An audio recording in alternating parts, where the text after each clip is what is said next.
24 janvier 1988, matin. Le corps ne sait plus comment supporter ce déchirement. Il dit « Je n'en peux plus, je suis au bout », avec désespoir. Alors on n'est pas capable? La colonie de Harry John sous Land's End vient de construire un réservoir de 27 000 litres d'eau. Ils étaient 4 huttes lorsque nous sommes arrivés. Leurs haut-parleurs hurlent. C'est la civilisation, entre guillemets, de la brute, B majuscule. Notre propre puits est pollué par eux et inutilisable. Où est notre place? Le gouvernement a accordé 300 000 roupies pour la construction de leurs réservoirs et puits, parce que ce sont des classes backward, arriérées. Mais chacun fait une douzaine de petits arriérés, entre guillemets, qui en font 12. Cela fait davantage de votes pour le gouvernement. Quel règne est-ce là? Où est notre place? C'est un monde pour qui? Leur philosophie, entre guillemets, est simple et efficace. Soyons nombreux, et plus nous serons nombreux, plus nous serons forts, comme les sauterelles et les rats. Mais où est l'humain? Si les rats étaient aussi intelligents que nous, ils seraient parfaitement démocrates. Ce serait la plus grande ratocratie du monde. Alors, quand on se voit si peu capable de surmonter le prochain règne, on se sent tout à fait, de supporter le prochain règne, on se sent tout à fait désolé. En entendant ces haut-parleurs, Sujata disait « On est non seulement chassé de chez soi, mais l'âme est chassée du corps. » Soir. À midi, j'ai dit à Sujata avec une sorte de désespoir « Cette résistance et cette incapacité du corps et comment continuer ?» Puis cet après-midi, pendant qu'elle faisait son jardin, il lui est venu une sorte de conviction intérieure et elle m'a dit ceci: « C'est fait. Ce qui doit être fait est fait. Ce sera autrement. Le changement va venir très rapidement. On ne va pas attendre encore des mois. Ce n'est pas une incapacité de votre corps. On va voir le déroulement très rapide des événements parce que ce qui devait être fait est fait. » En vérité, je ne sais pas ce qui est fait, sauf cette résistance terrible. Mais, il y a quelques jours, dans la nuit du 22 au 23 janvier, j'ai vu quelque chose. Je ne sais pas très bien ce que c'est. Je me suis vu dans une sorte d'encadrement qui dominait ou surplombait un peu une immense mer noire, noire d'encre, une mer ou une marée. Et un peu au-dessus de cette immense noirceur, il y avait une petite traînée blanche comme un nuage. Mais ce qui est bizarre, c'est que j'avais l'impression, ou il m'a semblé, que j'étais dans un wagon de fer, point d'exclamation. Un wagon de fer dans lequel on aurait découpé toute une paroi, et je me retrouvais dans l'encadrement de cette paroi découpée. En me réveillant, j'ai pensé à mon wagon noir de Buchenwald, mais je n'ai pourtant pas du tout l'impression, ni la sensation dans mon corps, d'être sorti de ce wagon noir. C'est toujours le même donjon douloureux, avec quelquefois des soulèvements d'en dessous que je ne m'explique pas. Et que faire d'autre, sinon continuer, tant que je tiendrai debout? Je ne vais pas écrire des livres pour dire ce que je ne sais pas. Ce serait pourtant une activité plus satisfaisante, entre guillemets.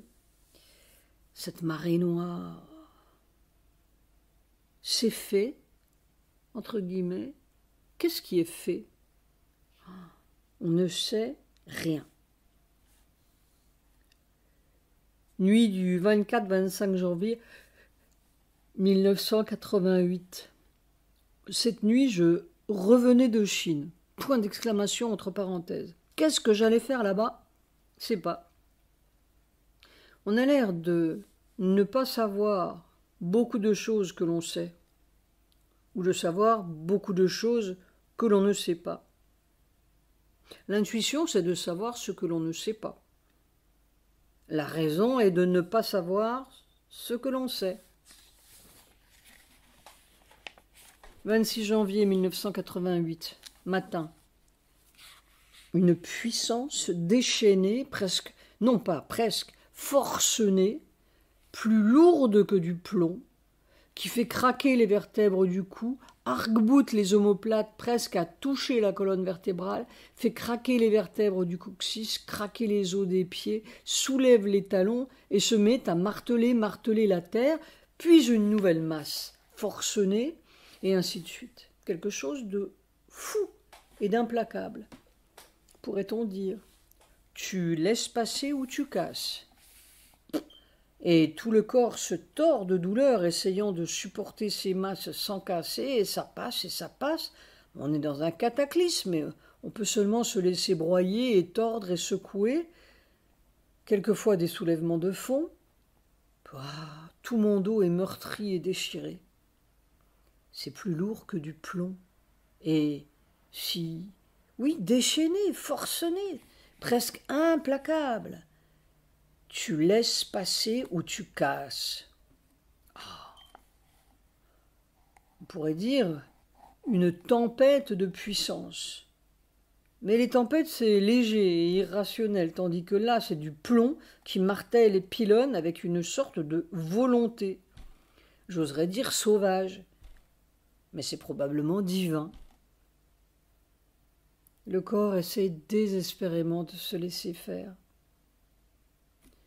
Je ne sais pas ce qui va se passer.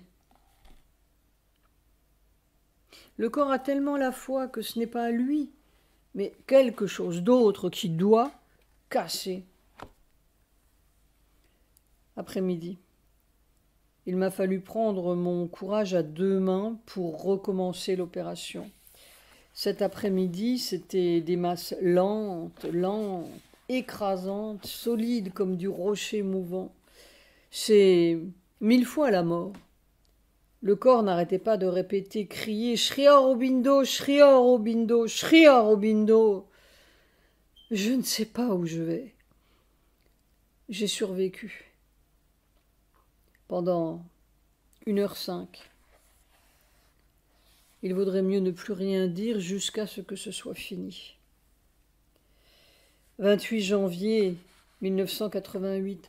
Je suis dans le « ce qui fait la mort ». C'est clair, tangible, aussi clair qu'une couche géologique qui émerge dans un champ de blé. Je ne sais pas si je verrai le champ de blé, mais je sais ce qui m'en sépare, et ce qui en sépare toute la terre. Après tout, c'est une découverte plus importante que celle de l'Amazonie. C'est probablement cela le bout de granit gris-noir que m'a donné Sri Aurobindo.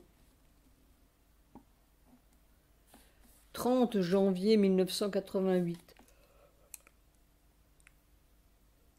Ce poids effrayant qui descend comme une montagne à travers le corps. Cette impossibilité écrasante n'est supportable qu'avec une totalité d'adhésion corporelle à chaque seconde à la divine réalité.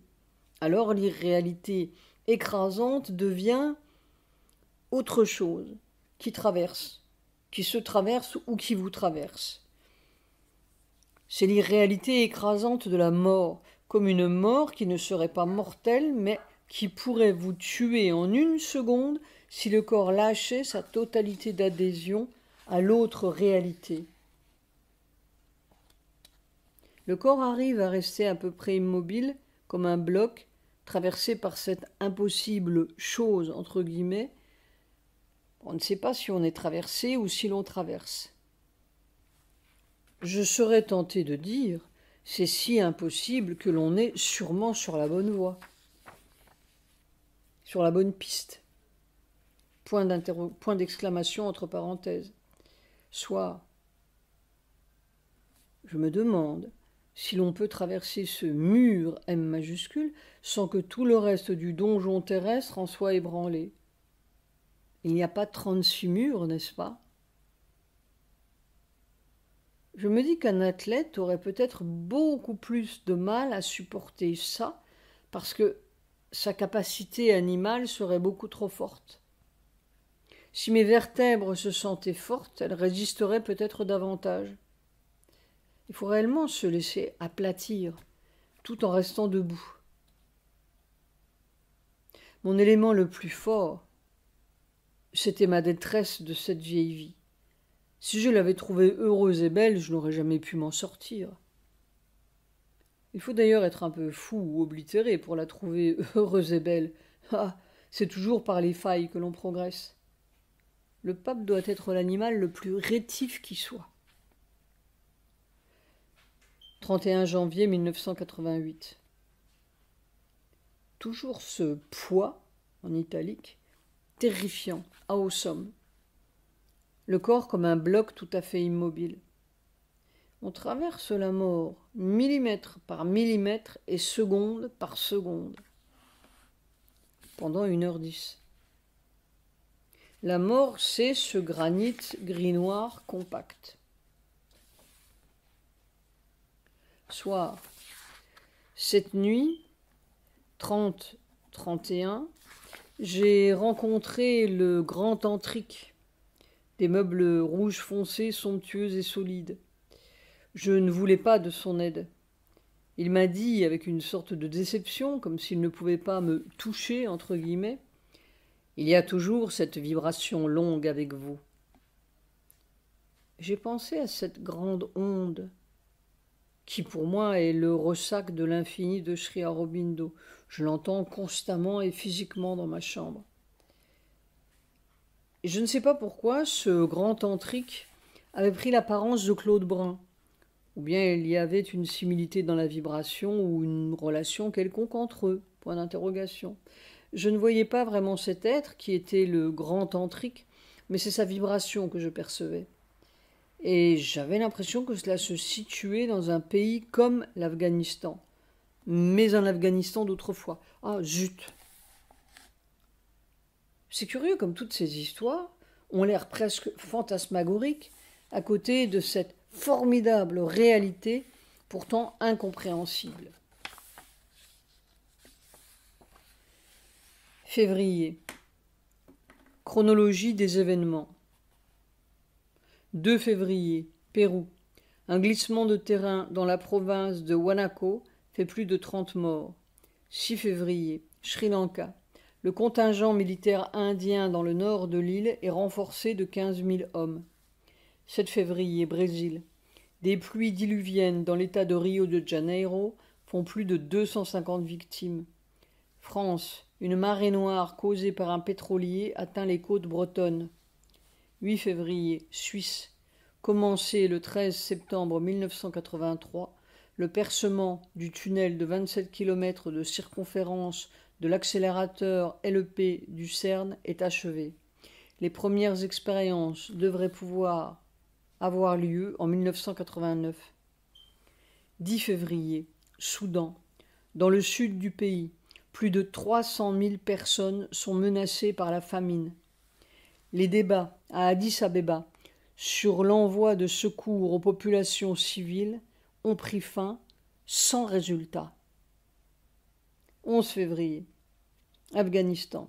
Saïd Bahouddin Majrou, poète, philosophe, historien et résistant afghan, est assassiné au Pakistan où il vivait en exil.